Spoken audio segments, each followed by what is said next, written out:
쓴 후 이제 51절, 50일이 되는 오순절 날 성령 강림이 예루살렘 다락방에 임했습니다. 오늘 그 날을 기념하는 성령 강림 주일입니다. 꽃꽂이에도 성령 강림이 임하셨죠? 하늘로 불이 내려오시고 비둘기같이 성령이 임하시고, 네. 여러분 위에도 성령이 충만하시게 되기를 축복합니다. 우리 옆 사람과 한번 인사하실까요? 반갑습니다. 성령 충만하십시다. 성령 충만하십시다. 네. 옆 사람하고만 냉큼 인사하지 마시고 앞뒤 좌우로 인사하셔야 돼요. 네. 아침에 봤잖아. 식구끼리 아침에 봤어도 여기선 또 성도로서 인사하는 거니까 인사해야 돼요. 다시 한번 앞뒤 좌우로 4명 이상은 인사하십니다. 네. 반갑습니다. 성령 충만 받으십시다.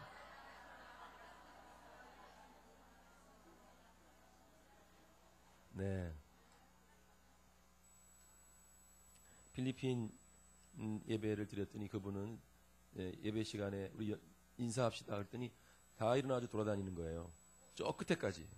뭐 왁짝지껄 말도 못 하니까 더 왁짝지껄이죠. 뭐라고 하면서 막 돌아다니고 한 10분 15분 지나니까 이제 다시 보면서 우리도 그렇게 한번 다 같이 일어나서 한번 해보면 정신없겠죠. 네. 오늘 우리가 주어진 이 본문의 말씀, 오순절의 성령 강림의 사건입니다. 저는 이 사건의 말씀을 읽을 때마다 가슴이 뛰어요. 가슴이 뛰고 또 이 사건이 우리 교회에서 제 삶에서 그대로 다시 재현되기를 너무나 간절히 소망합니다. 또 우리 교회에 또 기도를 전무하는 우리 교회에 이와 같은 성령의 역사가 임하기를 바라고 여러분 각자 개인마다 성령의 충만함을 덧입게 되기를 축복합니다. 예수님의 구원 사역은 예수님이 그 구원을 이루는 모든 발판을 다 완성하셨거든요. 그러나 예수님이 만들어 놓으신 그 구원의 길이 개인적인 영혼에 적용되는 것은 성령님의 몫이었습니다. 꼭 그런 것은 아니지만 구분해서 본다면 성부 하나님께서 구원을 계획하시고, 물론 여기는 성부, 성자, 성령님께서 동일하게 하셨지만 성부 하나님께서 구원을 계획하셨다면 그 구원을 이루시는 모든 발판은 다 예수님이 하셨고, 그 예수님이 이미 2000년 전에 이루신 그 구원의 역사가 오늘도 우리에게 그대로 각 개인에게 적용되고 이루어지게 하는 것은 성령님께서 주도적으로 하시는 일이라는 사실입니다. 그러므로 오늘 여러분에게 이미 받은 구원이 있지만 이 구원은 완성을 향해서 가는 것이고 마지막 순간까지 더 이루어가야 되는 일이기 때문에 이 우리의 인생을 살아가는 동안의 구원의 약속이 다 이루어지려면 반드시 성령님의 역사가 더해져야 된다는 사실을 믿으시게 되기를 축복합니다. 여러분 성령 충만하시나요? 성령 충만을 구하긴 구하시나요? 아니면 그때 좋았었더라 라고 하실 것인가요? 예수님께서 자신의 사역으로 모든 것이 다 완성된다면 제자들에게 남겨져서 기도해라, 성령님이 오실 때까지 기도해라 라고 부탁하실 이유가 전혀 없어요. 예수님으로 모든 것이 다 충족되고 완성된 것이라면 성령님이 이 땅에 오실 필요가 없어요. 예수님께서 제자들에게 기도해서 성령님 오실 때까지 기다리라고 하실 필요가 없는 거예요. 그러나 성령님이 반드시 이 땅에 오셔야만 되고 제자들을 사로잡아야 되고, 그래서 온 세계에 주의 복음이 증거되게 하려면 반드시 성령을 받아야 된다. 그러니 기다려라. 예수님도 성령 받으셨습니다. 세례 받을 때 성령 받으셨고요. 그가 하던 모든 사역 가운데 성령이 충만했습니다. 광야에 나가서 40일 동안 금식하시고 또 사단에게 시험 받을 때도 성령이 충만했습니다. 저 여러분에게도 이와 같은 성령이 충만하기를 축복합니다. 성령님의 역사가 아니면 우리가 세상 유혹을 이길 수가 없어요. 오늘 찬양의 가사처럼 동일합니다.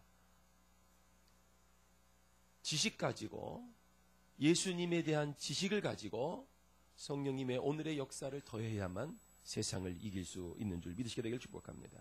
그래서 성령님이 임한 사람은 그 성령님의 인도하심에 민감하게 반응합니다.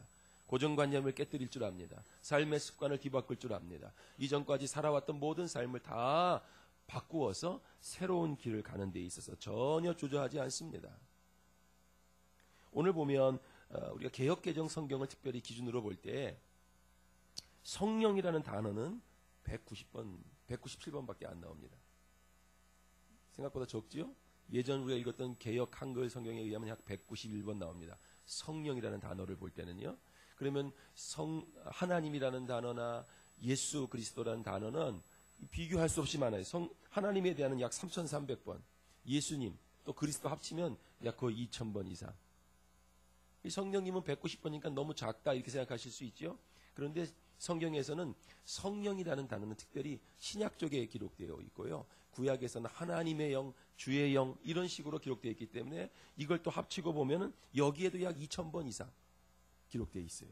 그러니까 성부와 성자와 성령은 하나님께서 삼위로 존재하시기 때문에 어느 한 부분이 비중이 높거나 낮거나 하지 않습니다. 다만 어떤 교회는 성령의 비중을 적게 다루거나 성령에 대한 비중을 많이 다루는 차이가 있는 것이지, 성부와 성자와 성령은 그 능력과 그 권세와 그 영광은 동일하신 하나님이라는 사실을 우리는 잘 알아야 됩니다.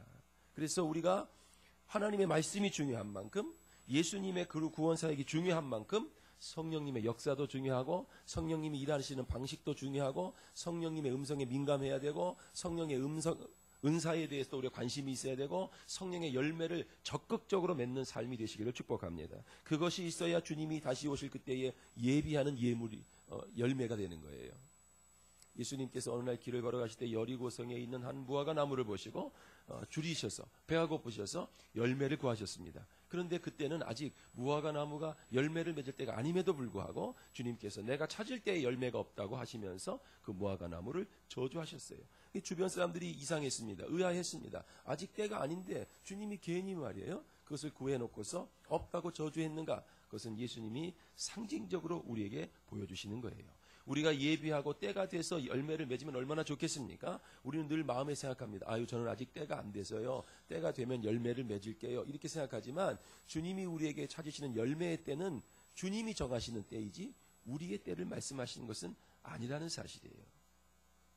1년에 한 번 열매 맺습니다. 그런데 그 열매, 1년에 한 번 맺는 그 열매 맺는 나무 앞에 가셔서 주님이 줄이신 때에, 주님이 필요하신 때에 열매를 구한다는 사실이에요. 그래서 우리 주님이 우리에게 언제 찾아올지 모르시고 언제 열매를 요구하실지 모르기 때문에 우리는 늘 성령의 열매를 맺어야 될 줄로 믿습니다. 여러분의 삶에 성령의 열매가 맺어졌을까요? 어떤 열매가 맺어졌나요? 사랑의 열매, 희락과 화평과 절제의 열매, 오래 참음의 열매, 여러 가지 열매가 여러분에게 맺어질 수 있겠지만 지금 준비되어 있게 되기를 축복합니다.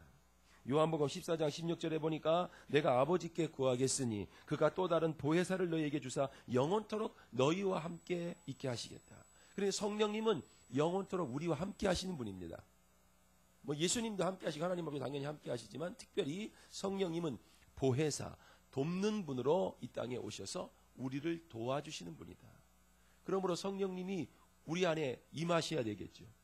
성령님의 도우심이 절대적입니다. 왜 도와주신다는데 도움이 필요 없으세요? 믿는 구석이 있으세요? 하나님이 도와주신다고 할 때 도움을 받으셔야 돼요. 더 적극적으로 주님 내게 오셔서 더 역사해 주십시오. 근데 성령님이 우리에게 들어오시려고 하면 옛 집을 부서뜨리셔야 되거든요. 근데 그게 불편한 거예요. 옛 집이 부서지는 게 불편해요. 성령님이 나를 도와주시는 거는 좋은데 내 집을 건들지 말고, 내 삶을 건들지 말고, 내 가치관도 건들지 말고, 내 습관도 건들지 말고 나를 도와주시기만 하면 안 되겠습니까? 근데 그렇게 안 되고요. 성령님 우리 안에 거하셔서 우리를 도우시려면 얘야 이쪽으로 가자. 그럴 때 내 집이 강하면 성령님이 말씀하셔도 그리 안 가죠. 내 기준이 강하니까. 그래서 성령님이 우리 안에 거하신다는 것, 하나님이 우리 안에 우리의 삶에 들어오신다는 것 자체가 우리의 모든 가치관념을 깨뜨리시는, 새롭게 하시는 역사예요. 그래서 이전까지는 중요했던, 다른 것이 중요했다면 이제는 하나님이 중요한 사람으로 바뀌어지는 거예요. 예전에는 주변 사람들의 말이 중요하고 자기 신념이 중요했는데 성령님을 바꿔보니, 성령님이 내 안에 들어오고 오시고 보니 내가 그동안 지켜왔던 모든 가치관과 경험과 지식들이 다 헛된 것이구나라고 고백할 수밖에 없다는 사실이에요. 그래서 사도 바울이 자기가 모든 배운 지식은 배설물과 같이 여겼다, 그렇게 말합니다. 그 얼마나 많은 돈을 주고 배운 것입니까? 얼마나 귀중한 학문입니까? 그 시대의 그 주변에서 가장 잘 나간다고 한 학문을 배웠고 그 학문의 수제자가 됐음에도 불구하고 자기가 배웠던 모든 것들은 이 내게 임하신 성령님의 역사를 경험하고 보니 모든 것이 다 배설물과 같다라고 고백했어요. 성령님이 여러분 안에 거하셔서 여러분의 모든 고정관념과 가치와 체계를 다 무너뜨리시게 되기를 축복합니다. 그렇게 받아들일 수 있게 되기를 바랍니다. 여러분은 다 자기를 지키고 하나님 도와주시기만 하십시오라고 말씀하지만 하나님이 도와주셔도 내가 지시받는 순종함이 없다면 도우실 수 없는 것이죠. 도움을 받을 수 없는 것입니다. 요한복음 15장 26절에 보니까 내가 아버지께로 너희에게 보낼 보혜사 곧 아버지께로부터 나오시는 진리의 성령이 오실 때에 그가 나를 증언하시리라. 그래서 성령님은 우리에게 오셔서 예수님이 주신 이 모든 하나님의 말씀을 기억나게 하십니다. 기억나게 하신다고 하니까 창세기 1장 1절은 뭐고 1장 2절은 뭐다 이렇게 생각하는 것이 기억나는 게 아니라 하나님의 거룩하신 말씀이 내게 적용되는구나 하는 겁니다. 적용되는 말씀이 되길 축복합니다. 그때 그렇게 말씀하셨더라. 그때 그런 일이 있었더라. 엘리야가 그렇게 했더라. 예수님이 그렇게 했더라가 아니라 그 말씀은 내게 하신 말씀이구나. 사도 바울이 자기를 이단 중에 죄인의 괴수다라고 고백할 때, 야, 사울이 그랬어? 사도 바울이 그랬어? 야, 대단한 사람이네. 그게 아니라 내가 사실은 괴수입니다. 그렇게 자기에게 적용하는 것이 바로 성령님이 예수님이 하신 말씀을 증언하신다는 뜻이에요. 오늘도 여러분의 삶에 예수님이 하신 모든 말씀이 적용되시고 회개가 일어나고 성령님이 역사하시는 은혜가 있기를 축복합니다. 예수님께서도 성령으로 잉태되셨어요. 우리가 사도신경에 고백합니다. 동정녀 마리아에게 성령으로 잉태되셨어요. 예수님은 성령의 사람일 수밖에 없습니다. 세례 요한도 성령으로 충만했던 사람입니다. 세례 요한이 뱃속에 있고 마리아도 예수님을 품었는데 마리아가 인사를 오니까 복중에서 뛰어놀았어요. 예수님을 알아봤어요. 근데 그것이 성령이 충만했다. 이해하기 어려운 내용이지요. 그러나 그런 일이 있었다는 겁니다. 마태복음 3장 11절에도 나는 너희로 회개하기 위하여 물로 세례를 베풀거니와 세례 요한이 하는 말이에요. 내 뒤에 오시는 이는 예수님에 대한 말입니다. 나보다 능력이 많으시니 나는 그의 신을 들기도 감당하지 못하겠노라. 그는 성령과 불로 너희에게 세례를 베풀 것이다. 그래서 예수님이 하시는 모든 세례는 성령으로 하시는 세례입니다. 여러분 성령의 세례를 받으시길 바라고 성령의 충만함도 이어서 받으시길 축복합니다. 성령의 세례와 성령의 충만함을 굳이 구별할 필요가 있겠습니까? 말하지만 성령의 세례는 예수를 믿는 것 자체가 성령의 세례예요. 구별되는 거예요. 그러나 성령의 충만함은 우리의 인격까지도 다스리기를 원하시는, 우리의 영을 하나님의 거룩한 뜻으로 이끌어 가시기 원하시는 그 하나님의 성령으로 충만한 상태. 그래서 나의 모든 의지가 하나님의 말씀에 100% 순종하는 상태. 그것을 우리가 성령의 충만함이라고 구별할 수 있습니다. 우리가 성령의 세례를 받았습니다. 그러나 아직도 내 의지가 있습니다. 내 자아 가치관이 있습니다. 살아온 경험이 있습니다. 이 경험이 하나님의 거룩한 말씀이 내게 적용시켜 주어도 성령님이 거기에 내 의지가 따라가지 않는 거예요. 그래서 우리가 고민하는 겁니다. 나 예수 믿은 사람이고 구원받은 백성이고 그런데 내 삶을 돌아보니 아직도 내 안에 계신 예수님이 역사하는 거룩한 삶이 아니라 아직도 죄인의 삶을 살고 있구나. 그래서 교회에 와서 주일날 예배드리러 이렇게 엎드리면 내 마음속에 사단이 참소해요. 죄책감을 불러일으킵니다. 기도 소리가 작아지고 하나님 앞에 서는 이 담대함이 없어져요. 주님이 나를 위해서 구원의 은혜를 베푸셔서 내가 예수님의 그 보혈의 은혜를 붙잡고 비록 죄인이지만 아버지 앞에 나왔습니다. 나 더 주님의 은혜가 필요합니다. 이런 간절함이 생기지 않고 내 속에서 에휴 너가 뭐 그래서 주여 한 다음에 기도가 안 나버렸어요. 왜 그렇게 될까요? 왜 그런 일이 반복될까요? 왜 자아의지가 늘 우리 속에 역사하시는 하나님의 말씀을 이겨버릴까요? 성령의 충만함을 받지 못했기 때문이다. 여러분의 인격과 여러분의 지식은 과연 하나님의 말씀에 몇 % 순종합니까? 여러분 속에 하나님 말씀이 이것이 옳구나라고 인정된다 하더라도 거기에 얼마큼 순종할 수 있습니까? 100% 순종할 때 그것을 우리가 성령이 충만하다고 말하는 겁니다. 오늘 우리가 읽은 이 본문의 내용 거기에 나오는 사람들은 예수님의 약속대로 모여서 간절히 기도했습니다. 어느 다락방인지 몰라요. 마가의 다락방이라고 말하는데 마가의 다락방이라는 말은 없어요.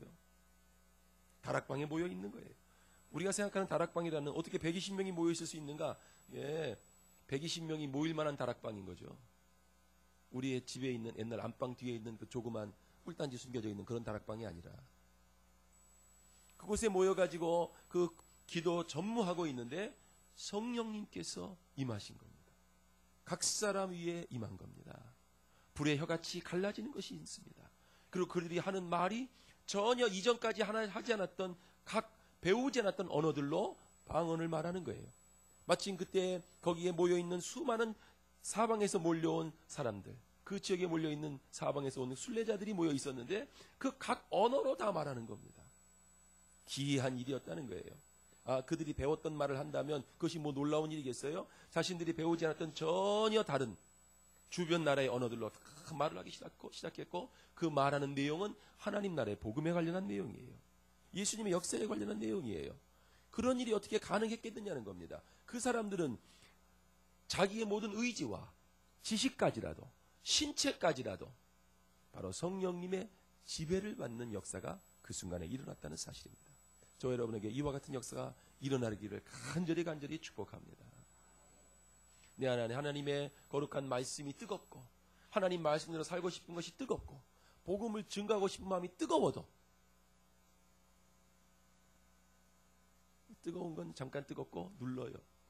아유, 요즘 때가 어느 때인데 전도요. 기도 중에 누가 생각나도 찾아가서 복음을 증거하려고 하다가도 괜히 내가 너무 오버하는 거 아니요? 내가 언제부터 예수를 이렇게 열심히 믿었다고? 그런 말에는 순종을 잘해요. 그것은 성령의 음성이 아닙니다. 성령의 음성은 내가 이전에 경험했던 모든 것들을 다 뒤엎는 거예요. 여러분에서 가장 중요한 게 무엇입니까? 여러분의 삶을 사는데 가장 중요한 게 무엇입니까? 우리는 예수 믿는 사람이에요. 예수님의 뜻, 하나님 아버지의 뜻, 성령님의 뜻이 가장 중요한 사람이에요. 그것이 무엇인가를 확인했다면 모든 것을 다 포기할 수 있는 사람이 되는 것이에요. 그것이 성령 충만한 삶이에요. 성령 충만을 받으시게 되길 축복합니다. 오늘 2절과 4절에서 2절부터 4절에서 보면 오순절 날이 이미 이름에 그들이 다 같이 한 곳에 모였더니 호련히 하늘로부터 급하고 강한 바람 같은 소리가 있어 그들이 앉은 온 집에 가득하며 마치 불의 혀처럼 갈라지는 것들이 그들에게 보여 각 사람 위에 하나씩 임하여 있더니 그들이 다 성령의 충만함을 받고 성령이 말하게 하심을 따라 다른 언어들로 말하기를 시작하니라. 이 3절에 임하여 있더니라는 말씀은 머물다, 계속된다 이런 뜻이에요. 그러니까 성령님이 한번 단회적으로 딱 임하신 게 아니라 그들 위에 강하게 그들을 붙잡고 그들 속에 계속해서 충만한 에너지를 불어넣고 계셨다는 겁니다. 그래서 그 사람들 마음이 뜨거워서 그 자리에 앉아서는 도저히 있을 수 없기 때문에 각자에게 자기가 배우지 않은 언어들이 갑자기 튀어나오면서 바깥으로 뛰쳐나가고 거기 숨어서 모여서 기도하고 있던 사람들이 많은 사람들 앞에서 그동안 사람들이 예수를 믿는다는 것, 예수의 도를 전한다는 것 자체가 죽음의 위협을 가지고 있다는 사실을 알면서도 복음을 증거하는 완전히 다른 사람들로 변모된 거예요. 이런 약이 있었으면 좋겠어요. 알약을 하나 먹으면 갑자기 힘이 세지고 알약을 하나 먹으면 아팠던 무릎 관절이 힘을 얻어가지고 쌀 80kg를 번쩍번쩍 들고 말이죠. 장롱도 막 번쩍번쩍 들고 말이죠. 그런 약이 있으면 얼마나 좋겠습니까? 그런데 오늘 이 성령의 역사가 전혀 다른 사람을 만들었다는 거예요. 근데 우리는 어떤 사람이냐? 도리의 사람이에요. 윤리의 사람이에요. 이 세상 상식의 사람이에요. 그것을 성경에서는 말할 때 이 세상에 썩어져갈 구습을 따라가지 말으라고 했는데 우리가 이 세상의 모든 이 규칙과 상식에 매여서 우리 안에서 새로운 삶을 살게 하시는 성령님의 음성에 따라가지를 못하는 거예요. 순종하지를 못하는 거예요. 그래서 인간으로 시작해서 인간으로 끝날 가능성이 높아요. 여러분은 어떤 사람입니까? 예수의 사람입니까? 성령에 충만한 사람입니까? 아니면 어느 가문의 누구이십니까? 우리 가문은 그랬어. 우리 가풍은 그랬어. 내가 경험한 세상은 그랬어. 내가 배운 게 전부야. 그렇다면 여러분은 여러분 묘비에 여러분의 이름밖에 쓸 수가 없어요. 근데 우리는 우리의 묘비에 뭘 쓰냐면 성도라는 단어를 쓰거든요. 거룩한 물이라는 단어를 써요. 무엇 때문에 거룩해요? 하나님 때문에 거룩하거든요. 우리는 하나님의 사람이라는 겁니다. 다시 말해서 하나님의 다스림을 받는 사람이란 뜻이에요. 하나님의 다스림을 받으셔야 됩니다. 그것은 곧 성령 충만할 때만 가능한 일입니다. 여러분의 여러분의 경험과 상식에 배워온 도리에 윤리에 사로잡히지 마시고 여러분을 새롭게 하시는 성령님께 사로잡히는 은혜가 있게 되기를 축복합니다. 성령님이 한번 오시면 절대 떠나지 않는다고 우리 신학에서는 얘기합니다. 저도 그런 신학 입장에 서 있습니다. 그런데 성경에 보니까 성령이 떠난 사건이 있어요. 사울 왕의 사건입니다. 성령이 떠나시고 악신이 그를 붙잡았더라. 이렇게 기록되어 있어요. 물론 많은 구절은 아니지만 그 한 구절이 시사하는 바는 성경에서는 어느 한 부분이 예스라고 말하고 어느 한 부분이 노라고 말하면 우리는 예스가 맞냐 노가 맞냐를 말하는 게 아니라 어떤 경우가 예스이고 어떤 경우가 노인가 둘 다 참이에요. 그래서 이단은 한 군데 성경 구절만 얘기해가지고 예스라고 말하는데 다른 곳은 노라고 말할 때 이 두 개는 절대 하나님 말씀이기 때문에 충돌하는 것이 아닙니다. 해석을 잘못하는 것이지. 그래서 어떤 경우는 성령이 떠나는 경우도 있다는 겁니다. 어떤 경우예요? 자기 속에 있는 불안. 왕위를 다윗에게 빼앗길 것 같은 불안. 그래서 사람들이 노래하기를 사울은 천천히고 다윗이 만만이다. 전쟁에 나가서 공을 세운 것이 적을 죽인 것이 사울이 1000명이라면 다윗은 10,000명을 죽였다라고 하는 그 소리에 자기 마음의 질투와 왕위를 빼앗길 것 같은 두려움과 염려 때문에 다윗을 죽이고 싶은 거예요. 그 죽이고 싶은 마음이 충만하니까 성령님이 그를 떠나신다. 어떤 사람이 이 세상을 살아가는 동안에 성령이 충만하지 못합니까? 이 세상의 염려와 내일의 근심 때문에 하나님 앞에 기도하고 있으면서도 염려를 같이 하는 사람 성령님이 역사하지 않으신다고 말씀하셨어요. 하나님이 주시는 약속의 말씀을 믿고 기도하면서도 그 마음에 두 가지 마음을 품는 사람은 하나님이 정하지 않다. 그런 사람은 기도의 응답을 받으려고 생각도 하지 말으라고 말씀하셨어요. 여러분 기도하시면서 염려하지 마십시오.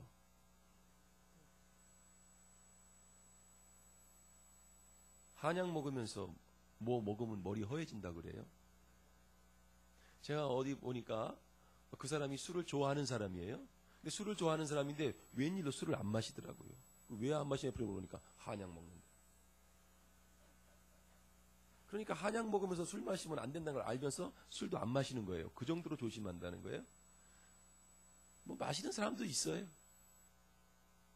온몸에 염증이 퍼져도 술 마시다가 먼저 가시는 분도 있습니다. 뭐 굳이 그러시면 먼저 가셔야죠. 예수님 빨리 만나고 싶다는데 예수님 만날 수 있을런지는 잘 모르겠지만. 그런데 기도와 염려는 상극이에요. 하나님의 성령의 충만을 받은 사람이 염려함으로 기도하겠는가? 그렇지 못하다는 거예요. 하나님의 성령으로 충만한 사람은 염려가 없습니다. 염려에 사로잡히지 않습니다. 확신을 가지고 기도할 수 있습니다. 그래서 하나님의 응답을 반드시 받고야 말고 받을 때까지 그는 엎드려 기도하게 되어 있습니다. 그러면 사랑하는 여러분, 여러분의 기도가 중간에 멈춘다면, 기도하다가 흐지부지 된다면 여러분은 성령으로 충만한 기도를 드리지 못했다는 증거예요. 더 충만 받으시기를 축복합니다. 심령이 뜨겁고 여기 있는 각 사람 위에 불의 혀 같은 것이 임했지만 이제는 우리가 이미 성령님 우리 가운데 거하셨기 때문에 우리 안에 뜨거움이 일어나야 될 줄로 믿습니다. 회개에 대한 뜨거움, 예수님에 대한 사랑의 뜨거움, 하나님께 쓰임받고 싶은 성령의 충만한 도구가 되고 싶은 그 뜨거움이 여러분을 사로잡게 되길 축복합니다. 그러면 우리의 기도는 달라질 수 있어요. 우리의 환경은 얼마든지 달라질 수 있다는 사실입니다. 성령 충만은 과연 모두에게 필요할 것인가? 모두에게 성령 충만, 아니 목사님만 성령 충만하면 되는 거 아닙니까? 앞에 찬양 인도하는 사람만 성령 충만하면 되는 거 아닙니까? 기도 은사 있는 사람만 성령 충만하면 되는 거 아닙니까? 나는 사업해야 되고, 나는 회사 가야 되고, 나는 직장을 해야 되고, 나는 자녀 키워야 되는데 나는 성령 충만 빼시고요. 여러분이 충만하시면 충만한 사람이 어련히 알아서 잘 가겠습니까? 저는 따라만 가겠습니다. 죄송한데 그런 배분 없어요. 각 사람 위에 임하여 있다. 각 사람에게 임해야 돼요. 120명 모여 있다고 해서 119명이 충만한데 나는 거저 절대 그러지 않습니다. 각자가 다 충만하셔야 돼요. 성령 충만해서 교회를 이끌어야 되고, 성령 충만해서 부서를 이끌어야 되고, 성령 충만해서 아이들을 가르쳐야 되고, 성령 충만해서 찬양을 해야 되고, 성령 충만해서 자녀를 양육해야 되고, 성령 충만해서 사업도 하고 직장도 감당하셔야 돼요. 모든 사람이 성령 충만해야 돼요. 왜냐하면 하나님께서 창세기 1장에 나오는 대로 세상을 만드시고 하나님의 신이 수면 위에 운행했다 이렇게 되어 있습니다. 여기서 하나님의 영이 성령을 의미하는 건데요. 하나님의 영이 수면 위에 운행했다는 것은 다른 성경에 보니까 그 단어를 암탉이 날개로 알을 품음과 같이 했다 할 때에 그 암탉이 알을 품으려고 이렇게 푸득푸득 하는 같은 단어예요. 그러니까 성령님께서 이미 창조된 이 땅을 더 온전케 하시기 위해서 움직이는 것처럼 보인다는 것이 바로 하나님의 신이 수면 위에 운행했다 이렇게 표현된 거예요. 그렇기 때문에 하나님께서 오늘 왜 우리 각 사람에게 성령을 받으라고 말하냐 하면 성령이 우리 가운데 임하셔서 우리를 품으시고 깨닫게 하셔야 우리가 온전해진다는 거예요. 완성되어진다는 거예요. 떡집에 가면 떡을 합니다. 쌀을 빻고 뭘 빻고 물을 써서 쪄가지고 그거를 위에 텅을 뜯고서 하고 나옵니다. 그러면 줄줄줄 앞에다 가래떡을 대면 가래떡이 나오고 절편을 넣으면 절편이 나옵니다. 근데 이걸 딱 대고 한번 쭉 나올 때 처음 나올 때 제대로 안 나와요. 그죠? 삐뚤삐뚤 나옵니다. 그러면 또 그냥 쭉 빼가지고 또 이렇게 얹어갖고 또 집어넣고 또 이렇게 몇 번을 하면 그 다음부터 떡이 매끄럽게 나와요. 제가 지금 떡 얘기하려고 하는 게 아니라는 걸 여러분 잘 알고 계시죠? 우리가 하나님께서 이 땅에 우리를 보내셨지만 우리에게는 자기가 살아오는 나름의 환경과 이 땅이면 한국의 풍토와 가문의 풍토와 또 각자의 다른 그 개인적인 경험들의 그것이 말이 틀이 된다. 그래서 내 인격이 온전히 나오는 것이 아니라 인격이 비뚤어져요. 어른이라고 다 어른이 아니에요. 어른이 어른답지 못한 어른들 얼마든지 있어요. 애 같은 어른, 고집 피우고 애들한테 땡깡 쓴다는 말을 하는데 어른이 땡깡 쓰는 사람도 있어요. 모든 사람에게 폭넓고 수용하는 사람이 아니라 자기 애로 똥돌 묻힌 사람이 있을 수 있다는 거예요. 그것을 바꾸는 것은 성령이라는 사실입니다. 그래서 모든 사람에게 성령이 임해야 돼요. 성령이 임하고 성령이 충만하게 받아야 내 안에 이미 만들어져 있는 인격이라 할지라도 가치관이라 할지라도 하나님의 사람으로 바꿀 수 있는 겁니다. 성령 아니면 감당이 안 되는 사실이에요. 예수님께서 3년 동안 제자들을 양육했습니다. 얼마나 많은 말씀과 얼마나 많은 경험들을 했습니까? 이적을 봤습니까? 그런데도 불구하고 너희들이 반드시 성령을 받아야 되겠다는 거예요. 아니 우리는 말해 못합니까? 그러므로 여러분 성령 충만 받으시길 축복합니다. 우리가 성령을 받아야 우리 교회가 하나님의 뜻을 분별할 수 있어요. 이 시대에 필요한 교회를 세울 수가 있다고요.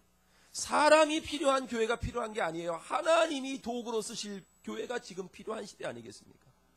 사람이 요구하는 목사가 필요한 게 아니에요.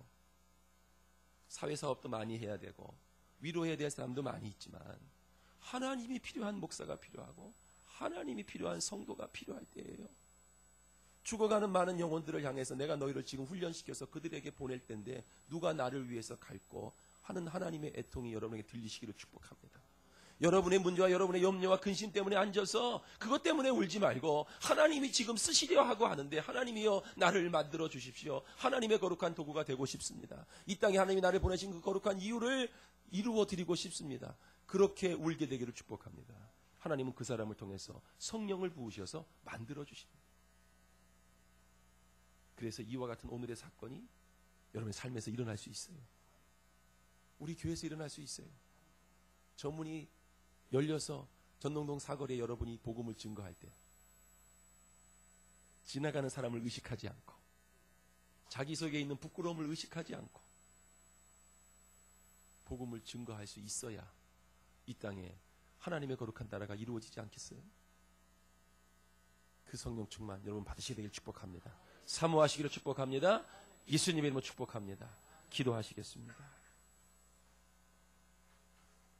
하나님 아버지, 하나님께서는 이 땅을 창조하셨고 성령의 임재와 함께 교회를 만드셨고 오늘 그 거룩한 성령을 우리 안에 부으셔서 하나님의 거룩한 사람으로 새롭게 만드시기 원한다는 사실을 우리가 믿고 있습니다. 주여 우리 가운데 충만하게 임하셔서 오순절날 임했던 이 성령의 강림의 역사가 우리 사랑하는 모든 성도들의 영혼과 그의 가정과 그의 모든 삶에 임하여 주셔서 하나님께 온전히 순종하고 쓰임받는 거룩한 인생이 될 수 있도록 역사하여 주옵소서. 예수님 거룩하신 이름으로 축복하고 기도드렸사옵나이다. 아멘.